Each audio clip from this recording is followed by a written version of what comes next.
I want to welcome you sincerely, wholeheartedly, this is not just something I rehearse, to the 9/11 Tribute Center presentation of We Were There. My name is Judith Pucci. I'm a Tribute Center walking tour guide.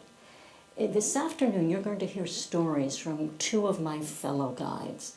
These stories go beyond the historic events of that day, the events that change the way we all live, and instead they explore the very personal costs of September 11th. So let me introduce you to Connie Magnus and Jeanmarie Hargrave. Jeanmarie, her brother TJ worked for Cantor Fitzgerald, a bond trading firm.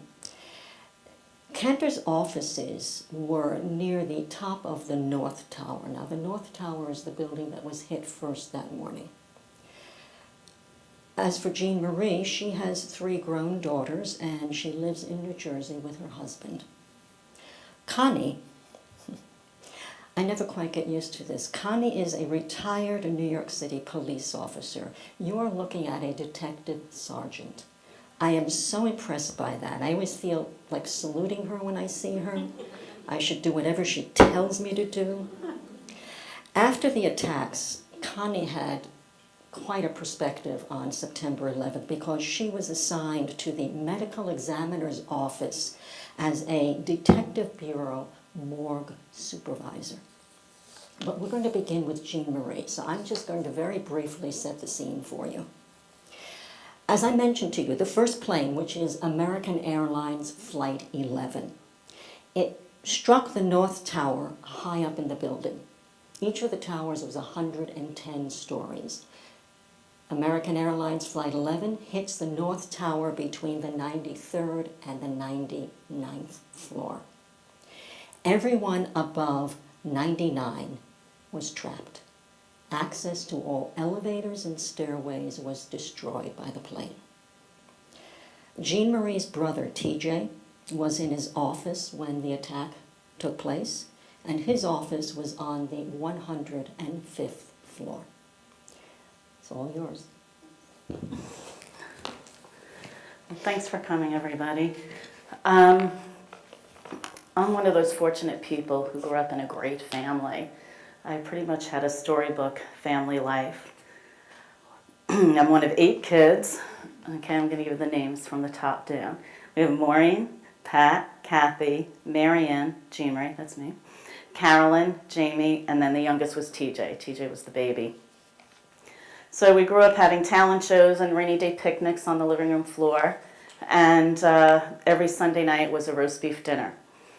And then as we get older and we started socializing outside of the family, more times than not, at least 1 or 2 siblings was joining us for social activities. We'd go to the movies and the theater, concerts, just meet for drinks or dinner.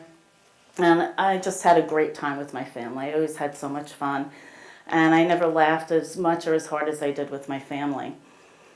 And then 9/11 happened and everything changed.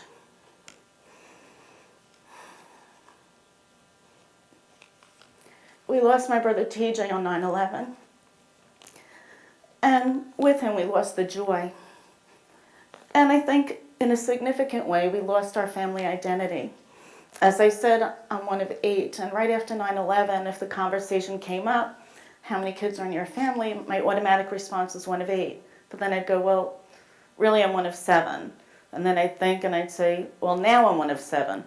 And it was just very complicating, and it was hard to explain, and I didn't want to explain, but I felt like I had to explain. And it was just very numbing. The whole thing was very numbing. There was a huge sense of disbelief and the inability to accept what happened. It was just a lot of denial. So on September 11th, as Judith said, TJ worked for Cantor Fitzgerald, on the 105th floor of Tower 1. And the first thing TJ did after the tower was hit was call his wife Patty, my sister-in-law. And they spoke briefly, but before hanging up, TJ said to Patty that he would call her from his cell phone. And that was the last that Patty heard from him. And that's all that we knew of what happened. So we were just constantly watching information and reading information, just searching for anything that would tell us what happened to TJ that day when he died. Sorry. So it was almost obsessive. Our lives had basically become 9/11. We lived, breathed, and we grieved 9/11 and TJ's loss. And this went on for years. And though we all grieved for so long, we each really grieved in our own way. There was a great sadness, of course, and there was anger and fear and guilt to some extent as well. And it got to the point where many times it was really unbearable. So then in 2010, I decided to join the Tribute Center, and I came downtown for the first time in 9 years. I thought it was important to help people understand the impact that 9/11 had on all of us. And when I started doing my tours and telling my story, I focused on the events of the day and how TJ died. And then one day I decided I didn't want to leave with that feeling or that sense. So I decided to tell people about who TJ was and how he lived his life. So I would share a few stories with them, which is difficult because there are a million of them. So right now I'd like to share a few of those stories with you. The first thing that comes to mind for many of us when we think of TJ is M&Ms. TJ loved M&Ms. If he could have had it his way, that would have been the bottom of the food pyramid, where you can eat most of them more than anything else. TJ was a voracious reader. TJ would read everything and anything he could get his hands on. And a good example of that is when my brother-in-law Kevin first met TJ, who's coming to meet the family, and TJ was reading a book. Kevin asked him what he was reading, and TJ said E. And Kevin had never heard of E. So TJ held the book up, and it was actually volume E from the Encyclopedia Britannica. And yes, he read every volume, A to Z. So that tells you how much he liked to read. I don't know, Patty, if you know this, but as I said, I'm from a large family, and as we got married and had kids, and they had kids, the noise level just went up and up. So we're together at a family gathering, laughing and drinking, as good Irish families do. And Patty and TJ and their 3 daughters would walk in, and then the volume would just go up exponentially. And we'd say, oh, the Loud family has arrived, the Loud family's here. But it gives you a sense of how vivacious he was, and their whole family, just very full of life. Another story here's a quick one actually. TJ never graduated from college, but he went to a few schools. And when someone would ask TJ where he went to school, he would say, let's cut to the short list. Where didn't I go to school? Another story I'd like to tell you about TJ is how he made you feel when you were with him. Whether you're in a room alone with TJ or if you were in a room with 50 other people, he always made you feel like you were the most important person in that room. You always had his undivided attention. And he could recall conversations you had months and even years later. He'd say, remember you told me? And that just always blew me away. I have a bad memory, but he remembered details. So that's a really nice thing to hold on to. Another thing I want to tell you has to do with peace.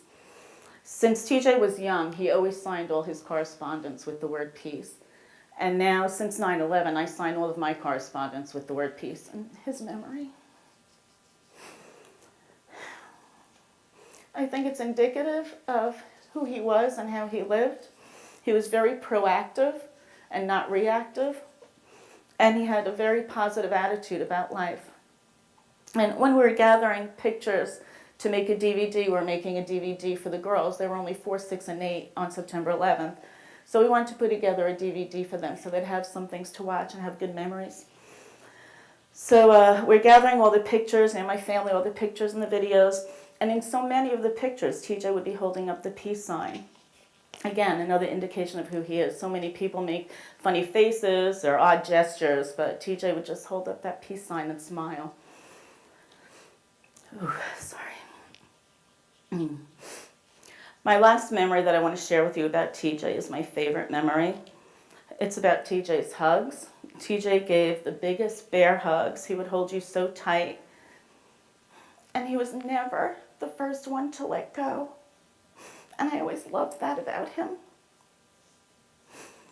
So you wouldn't know it by seeing me up here, but talking about TJ has been very healing for me.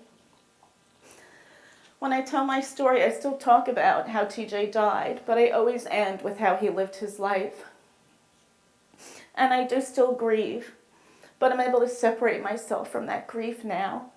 And when I leave the site, I'm able to leave that grief behind. And I reflect on TJ, and I leave and I think about his attitude, and I try to take with me his positive attitude toward life. And the best part of my healing is that now I'm the last one to let go. So thank you for listening to my story. Peace.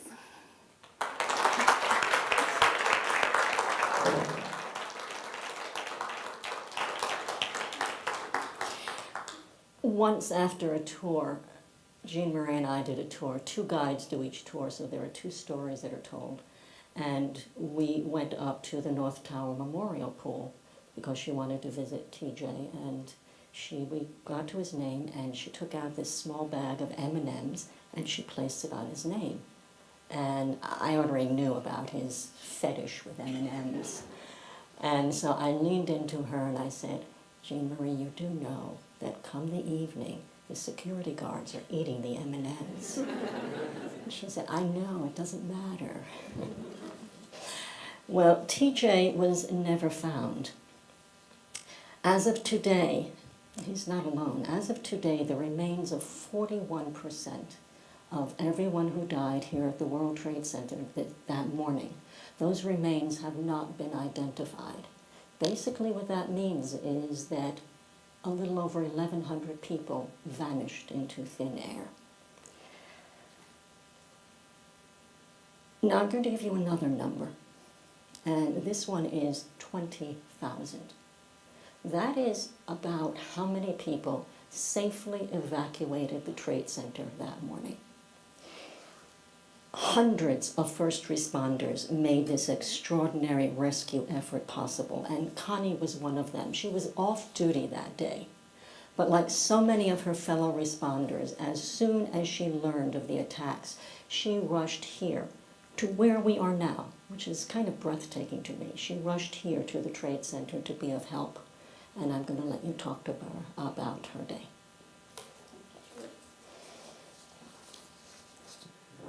Hello everyone. First I want to thank everybody for coming down today and taking time out of your day, whether you're visiting here or you live here, because that's important to everybody who comes down here. So like Judith said, I was off that day. I watched some of the events unfold on TV like many of you. But as a first responder, I knew I had to get into this city. It's called a recall. Firefighters and cops, they get called in and you have to come in. So while everybody else was driving away from the city, we were driving into the city. And it was at that time I was saying to myself, now I was a detective sergeant in the Detective Bureau, the NYPD, and what my usual job was that day is not what I was going to be doing, and I knew that. So on my drive in, I live in Long Island, which is a suburb of New York, about 45 miles from here. I was saying to myself, well, what the heck am I going to do when I get down here? What's my job going to be? So as I'm driving in, I thought back to when I was a young rookie officer. And I started my career in Coney Island, which is in Brooklyn, which is a beach area, if some of you don't know. Only about 10 short miles from here. And one of the things we used to do, working by the beach, is find lost kids all the time. And with, kids are panicked, usually parents are panicked, but whenever I got the kid up to me, they'd be crying or very upset because either they thought they were lost or in trouble more. And I would say to them, you're not lost. You're found. I got you right here. It's your parents that are lost, so we have to find them. So then they would calm down a little bit. The parents, we'd finally get a little information, mommy's wearing a red jacket, something. And usually, all the time, we found the parents. And that was one of the greatest things as a police officer you could do, is bring somebody home to their family, because that's the most precious thing to them, their family. So that's when I knew what I was going to do when I got into work. I said, I'm going to find everybody. And I volunteered to go work at the morgue, because I knew that we had to find people that weren't going to be alive. It was just You have 210-story buildings falling down with planes crashing into them. You knew that there were going to be a lot of fatalities. So I knew there was a great task at hand. Potentially at the time when it first happened, we thought we might have about 10,000 people missing. Turned out to be a little over 3,000 people, but we knew we had a great task at hand. And we started working right away. And I had no doubt in my mind whatsoever that we were going to find everybody. You know, all the resources of the NYPD, the greatest detectives in the world. I had no doubt every single person we were going to find and bring them home. Because even though they might have been gone, we were bringing them home. And there's nothing better that you could do for a family. So we started working right away, recovering remains, identifying people. And that was tough, but you knew the reward that somebody was going to get their family member home. An example I like to say when people say, well, what do you mean it was tough? Identifying people is a difficult task. We had several forensic medical examiners, detectives who were funeral directors, nurses, and detectives. There's a lot of things, you know, when you identify people, sometimes you're going to be identifying from their watch. Because if you buy a Rolex, you're going to register your Rolex, and we might know who you are. Most people don't think of that. So it was tough, but we knew what we had to do. One example I like to tell people about is preparing people for those phone calls was I had a young officer call me up at the morgue and say, Sergeant, my aunt got a call that they found my uncle, and I'm going to be going down with her there to help identify him or to recover his remains, and I just want to know, what did you find? Now I'm on the phone. I usually don't tell people things over the phone because you don't trust anybody. So you have a callback number? I'm going to call you back. But she identified herself. I knew who she was, and I said, well, I'm going to prepare you for this because you're going to have to be prepared to be strong for your aunt. I said, we found his arm and his hand. And most people who work down here, especially in the financial world, were bonded, and that means they were fingerprinted. And that's how we did a lot of our identifications. Because we recovered over 19,000 remains. And they weren't whole bodies, they were parts of people, and that's a difficult thing to identify. DNA plays a big role in that. So that was, as hard as that was for me, they still got their family member home. So the days started going by, and we're continuing to do our recovery efforts, and now it's becoming a little more personal for Connie.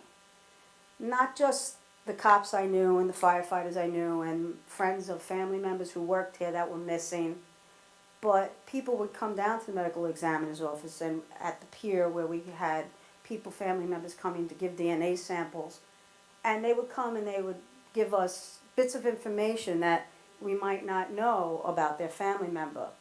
And what I mean by that is Connie, she had blonde spiky hair, my friend. She was wearing a clatter ring on her left hand. He had a Yosemite Sam tattoo on his hip. It's my twin brother. So all this information that I would gather, I would put on those yellow sticky notes, you know, little yellow sticky notes, and I would put them on the wall behind me. And that wall was probably getting more filled up than this screen here. And people would come into my office, look at the wall, look at me, and then they would say, is she okay? Is she becoming a little unstable? But what they didn't realize is that every day for me, which was a good day, was when I was able to take one of those sticky notes off the wall. Because that meant I was able to bring somebody home to their family. But again, this was a few months in. I had no doubt we were going to find everybody. The panels outside that has everyone's names on it probably affects me most when I'm down here, because I've seen every one of those names several times, because those were the lists I had of people that I was trying to find. And crossing off one of those names every time, that was a good day for me too. Now remember, I was going to find everybody. It wasn't until about 5 months into working, and I saw that my notes weren't coming off the wall, and there wasn't many more scratch-offs on my list of people that were missing. A friend of mine who was a detective, her name was Maureen, lost her brother, Donald, who was a firefighter. But she would come in every couple of weeks, Connie, did you find anything? Did you find anything from his company? And I would look, and I would have to tell her, no, not yet, but we're still looking, don't worry, don't worry, don't worry. And it was almost close towards the end of the recovery effort that I realized that when she came in one day, that after I looked at my wall and saw my sticky notes, that I had to tell her, you know what, we might not find everybody. And that was a turning point for me, because I never said that in my whole time working there, that I might not find somebody. But then it hit me that that might be the reality. But then it also hit me that the people we lost, they're really not lost. They're right here. Just like those kids at the beach. They're right here. Who's really lost might be us. The family members, the first responders, the people who are still looking for those we lost. So that's why I do this. So that everyone who comes here doesn't forget, remembers the lost, and those lost, well, sometimes it's me, sometimes it's Jeanmarie, Judith, my family.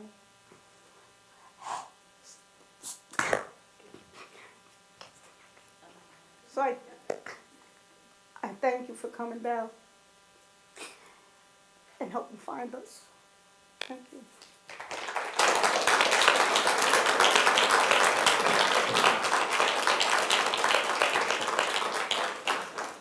I salute Judith now. Using advances in DNA technology, the New York City Medical Examiner's Office is still working to identify remains. And in fact, a new identification was made as recently as last September, 13 years later. I just find that breathtaking. But the point is that Connie's mission endures. We may someday bring everyone home to their families, possibly even TJ. So what I'd like to do now is, we have a couple of minutes. If any of you have questions for either of them, please, they're very happy to answer what you might be thinking about and curious about. Oh. Hi, thank you both for your story. I have a question for you, Jeanmarie. After all of these years, how would you feel if you did get a call from the medical examiner's office that they had identified TJ? Okay, the question was, how would I feel if they identified TJ? I'm assuming it means, would I want to be notified? Before the plaza was here, I definitely wanted to be notified. I think I still would want to be notified, but having the plaza here, I feel like this is where he's really buried. This is where he's at. So in a way, I feel like we do have him, because now I'm here and this is where he is what I believe. But I just want to add a second part to this about the Office of the Chief Medical Examiner. They're so compassionate, and they've been so accommodating to family members, so that if you're from a large family and one family member wants to be notified and another one doesn't, they will cater to each individual family member's desire, which is unprecedented. I just think that's so wonderful that they're so accommodating to all of us. But to get back to your question, I would want to know, but I don't have that need to know that I did before we had the Memorial Plaza. Anyone else? We have time for another one, maybe even two. You're all being so shy. Okay, well, if you do think of a question afterwards, right outside that exit door, we'll be out there. Please feel free to come up to us. Thank you. Thank Jeanmarie, you. Connie, thank you. It's a generous thing to do. I know it's not an easy thing. And I want to thank all of you as well. You may not realize it, but you are essential to our storytelling, because with you, we take a piece of that brutal day, and by sharing it, as we do here, we make from it a life-affirming experience, one that we hope will actually enrich your time here at the museum today. And if you would like to hear more stories, please join us on a tribute tour. They happen every day throughout the day. So on behalf of Tribute, on behalf of Jeanmarie and Connie, and on behalf of me, genuinely, thank you very much for choosing to spend some of your time with us. Thank you, Judith.